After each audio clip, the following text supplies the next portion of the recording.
શું તમે કલ્પના કરી શકો છો?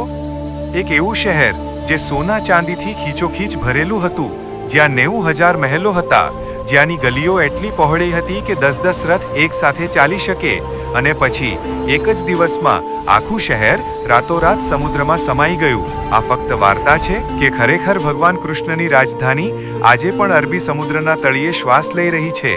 મહાભારત કહે છે, કૃષ્ણના દેહ ત્યાગ કરતા જ દ્વારકા સમુદ્રમાં ડૂબી ગઈ. લોકો હસતા હતા, કહેતા હતા, આ તો માત્ર મિથક છે, કવિતા છે, કલ્પના છે. પણ 1983માં જ્યારે પહેલીવાર ડાઇવર્સ સમુદ્રમાં ઉતર્યા, તો જે જોયું તેનાથી વિશ્વના વૈજ્ઞાનિકોને બોલતી બંધ થઈ ગઈ. હું તમને એ સત્ય કહેવાનો છું જે શાળાની પાઠ્યપુસ્તકોમાં લખ્યું નથી. એ સત્ય જે આજે પણ એએસઆઈના ગોદામોમાં બંધ પડ્યું છે. એ સત્ય જે 4000 વર્ષ જૂનું છે અને હજી પણ પાણીની નીચે ચમકી રહ્યું છે. 1981 થી 1990ની વચ્ચે ભારતના સૌથી મોટા સમુદ્રી પુરાતત્વવિદ ડોક્ટર એસ.આર. રાવ સાહેબે આધુનિક દ્વારકાની બરાબર સામે સમુદ્રમાં ઉતરવાનો નિર્ણય લીધો. પહેલા તો કંઈ મળ્યું નહીં. પછી 5-6 મીટરની ઊંડાઈમાં એક પછી એક પથ્થરની વિશાળ દિવાલો મળવા લાગી. આ દિવાલો કોઈ કુદરતી ખડકો નહોતી, આ તો કોતરેલી હતી, સીધી, એકદમ જીઓમેટ્રિકલ, 3 મીટર જાડી, અને તેની લંબાઈ અડધા કિલોમીટરથી વધુ. ડાઇવર્સ આગળ વધ્યા પછી મળ્યા ત્રિકોણાકાર પથ્થરના લંગર. એવા લંગર જે ફક્ત એક જ સભ્યતામાં મળે છે, હડપ્પા કાળમાં. 3 છિદ્રવાળા, વજન 500 કિલોથી વધુ. એવા ડઝનેક લંગર મળ્યા. મતલબ અહીં ક્યારેક ખૂબ મોટું બંદર હતું. પછી મળ્યા લોખંડના સાધનો, મોતી, મણકા, સીલો જેના પર બ્રાહ્મી લિપિ હતી, અને માટીના વાસણો, લસ્ટર્સ રેડવેર, જે કાર્બન ડેટિંગથી 3500 થી 4000 વર્ષ જૂના નીકળ્યા. ડોક્ટર રાવ સાહેબે લખ્યું છે, આ એ જ દ્વારકા છે જેનું વર્ણન મહાભારતમાં છે. આ મિથક નહીં, હકીકત છે. પણ સૌથી મોટો ઝટકો ત્યારે લાગ્યો જ્યારે સોનાર સ્કેનમાં આખા શહેરની રૂપરેખા દેખાઈ. એક સંપૂર્ણ આયોજિત શહેર, 6 સેક્ટરમાં વહેંચાયેલું. બહારની દિવાલ, અંદરની દિવાલ, બંદર, ઘાટ, અને વચ્ચે એક વિશાળ રચના, કદાચ મુખ્ય મહેલનો પાયા. બેટ દ્વારકા, જે આજે પણ ટાપુ છે. પાસે તો વધુ આશ્ચર્યજનક વસ્તુ મળી. ત્યાં પણ પાણીની નીચે દિવાલો છે, અને એક જગ્યાએ તો એવું લાગ્યું કે કોઈ ખૂબ મોટો દ્વાર હતો.